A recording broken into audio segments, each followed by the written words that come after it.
I think I know what happened to my brother. Plus all updates. I'm trying to write this in a way so that no one will be able to research and find out who I am or my brother is. But it's the internet, and everyone's a super sleuth. My brother went missing years ago, and when I say missing, I mean that his case was declared one of those creepy unsolved mysteries. It was on the news. I distinctly remember my parents interviewing for the news in our living room. I think I know what happened to him. I was very young when he went missing. I barely remember him, but I do remember that I loved him a lot. He would pull me around our block in a wagon. Most kids his age didn't do that. The days before he disappeared, I remember him staying home and babysitting me.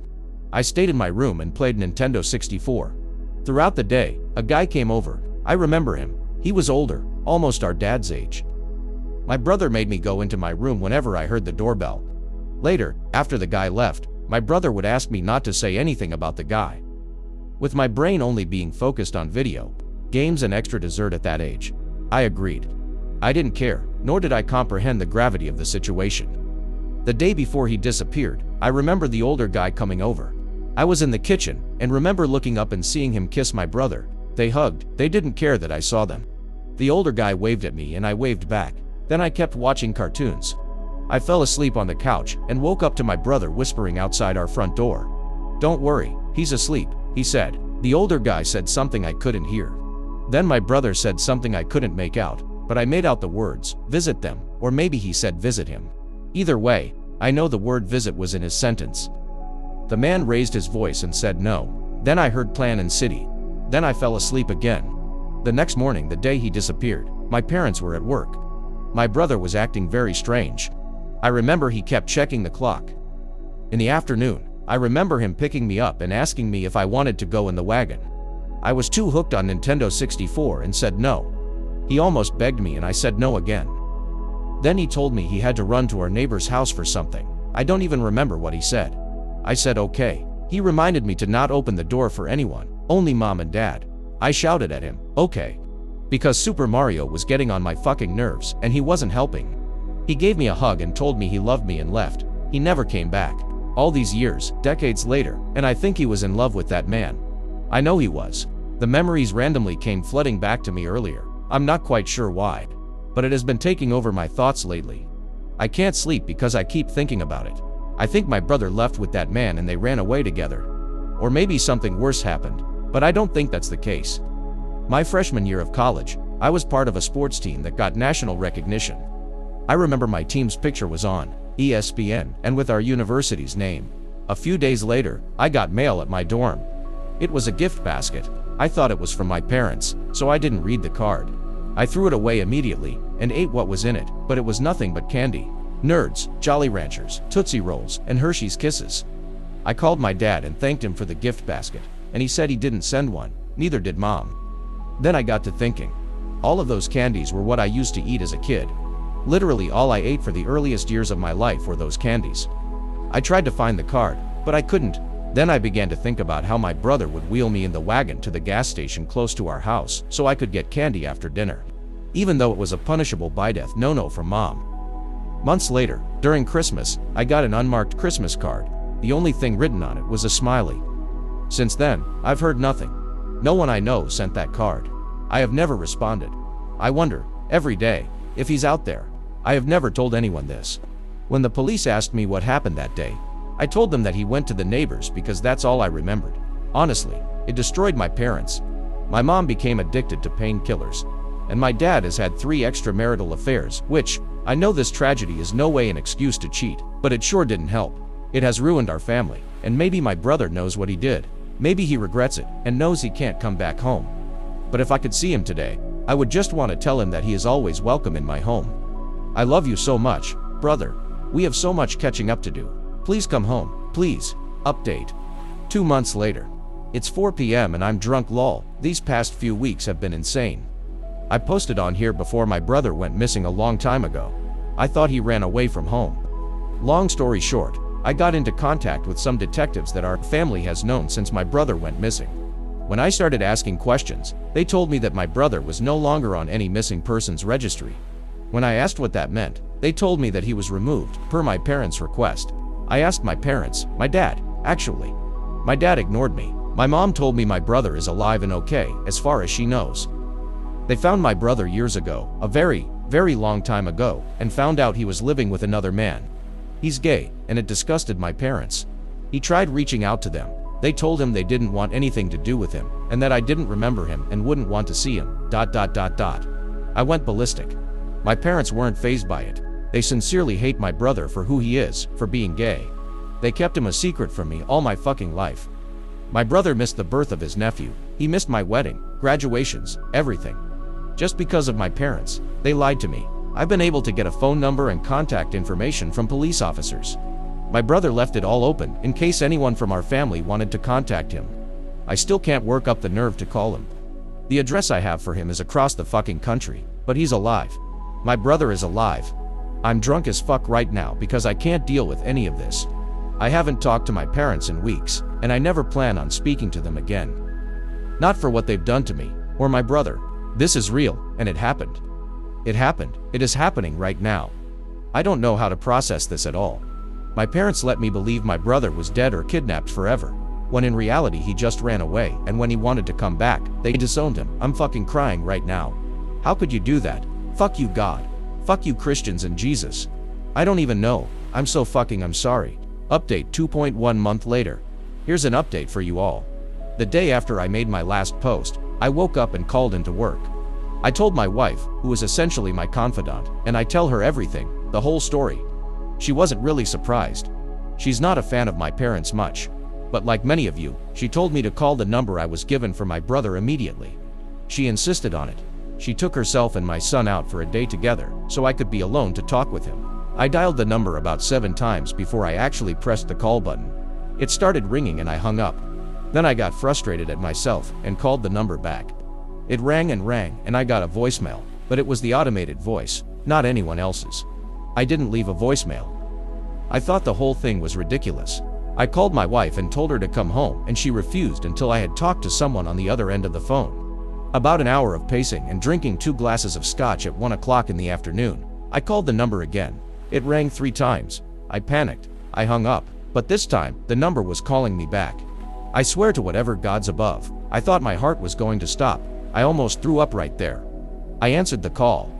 The first thing I heard on the other end of the line was a guy laughing in the background.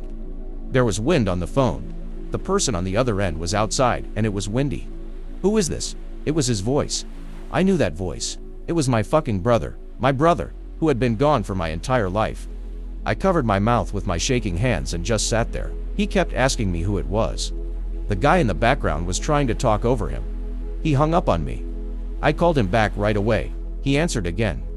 Me being a creepy ass, the first thing I said after decades of not seeing him and thinking he was dead, I blurted, "I got your number." He asked me who I was and what I wanted. I said, "It's me." There was a really long pause. I thought the call had dropped. Then I heard him tell someone to turn the radio down and roll the window up. The sound of wind stopped, and then he asked me my name. I told him and he said that I was lying. I told him I got his number from the Missing Children's Network and detectives. I heard him gasp. He asked me what color shoelaces he wore to a picnic when we were kids, and I remember my mom getting mad at his orange laces with blue shoes. It was the last time we were together as a family. I could tell he was crying. The first thing he asked me was, "Where are you?" And I told him I lived a few hours away from home. Without hesitating, he told me, "I'm coming." He went straight to the airport without any luggage, bought a plane ticket, and flew straight to me. We stayed on the phone with each other the whole time. When he was walking through the gate, I knew who he was right away. He is middle-aged, salt and pepper hair, muscular. He looks just like our dad, only better. I know if I told him that, that would make him mad. I literally pushed an old lady out of the way, and I just hugged him. He's about 2 inches taller than me. He was able to pick me up. He was crying. I was crying. I was having a breakdown. We went to a bar at the airport. He wouldn't let me out of his sight. He kept holding on to my arm. He kept telling me how unreal it all was. He apologized to me. He kept crying, telling me he felt horrible. I told him to forget everything and tell me about his life. He's married. His husband is a doctor, a pediatric oncologist. They live in the Pacific Northwest. They have 2 children, girls, 12 and 8. He works as a legal consultant and has his own firm. He has an amazing life. He told me that he thought I hated him and wanted nothing to do with him. We sat at the bar for hours. Literal hours. I think we sat for about 6 hours before I begged him to come home and meet my wife. We got home, and my wife was a mess. She hugged him and insisted he stay with us. At this point, his husband was going insane and kept calling him. He had no idea what was going on. He thought he had eloped or something. It was crazy for a couple of days until everything was explained and out in the open. My son and my brother were like two peas in a pod. Honestly, I never wanted children. My son was an amazing accident, but I'm not good with kids. I'm always afraid I'm going to break them. But my brother is a pro. Kids love him. He stayed with us for 2 weeks, and in 2 weeks, everything about my life changed. His husband and 2 daughters flew in to stay with us. My brother-in-law and my 2 nieces. My family. They were my family. They are my family. My brother wants my wife and I to move to be closer to him. My wife is on board. I work as a professor at a university and have already started to send out feelers to see if there are any open positions. And I've found one that is actually tenured and higher pay. I do not plan on forgiving my parents, but my brother still loves them. He went by their house and knocked on the door. My father shut the door in his face. My mother gave him a hug and told him to take care of himself. Then she shut him out. I can't forgive them for that. I have no reason to stay close to them. I want to be with my family. I want to make up for all the lost time. It's 2 a.m. right now, and I'm drinking a tall glass of scotch and grading papers. My beautiful, wonderful, smart, amazing wife is asleep on the couch. She likes to watch me grade papers. My son is asleep in his room, cuddled up with all the stuffed animals his uncle brought him, and I'm here, so happy, so fulfilled knowing that my family has grown and doubled in size so suddenly. My heart is happy. I am so happy right now. Reddit. I am so happy. Final update. 6 months later. Hi everyone. A few months ago I posted a notice that I had met my brother that my parents had disowned and didn't tell me, letting me assume that he went missing. Here is that update. I met my brother that was missing.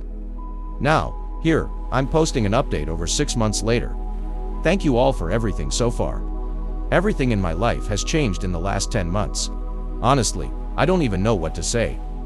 I want to apologize for neglecting this account. I've been busy. I want to fill you all in on what's been going on in my life. I owe everyone who has messaged and commented that much, at the very least. My wife, son and myself have moved. Not exactly to the same region of the country as my brother and his family, but much closer to him. I got a new job teaching at a new university months ago. While it's not a tenured position, it gives me the option to do research, which is my favorite thing to do. My brother-in-law's family has had many interesting discussions, with each other trying to describe what has happened between my brother and I. They're a pretty open-minded and accepting family. So to hear what we have been through was absolutely shocking to them. My brother never told his husband the truth about his life, only that he didn't speak to his family anymore. Nevertheless, they welcomed me and my family with open arms when we came to visit. It was like we had always been part of their family. I feel content knowing that they are my family. When my brother ran away with his first boyfriend, he was verging on 18. He has elaborated and told me that the relationship with the man was abusive. And when he tried to leave and return home, our parents would not let him. So, he was forced to stay with an abusive man, because he had nowhere else to go until he moved away to college.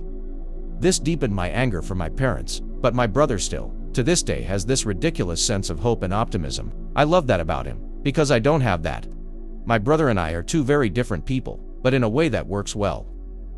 We reflected on my teenage years, and I filled him in on what happened with my life. My brother is very quiet and observant. He always watches before he intervenes. He's soft-spoken and gently objects when someone says something he disagrees with. He's patient, kind, and optimistic.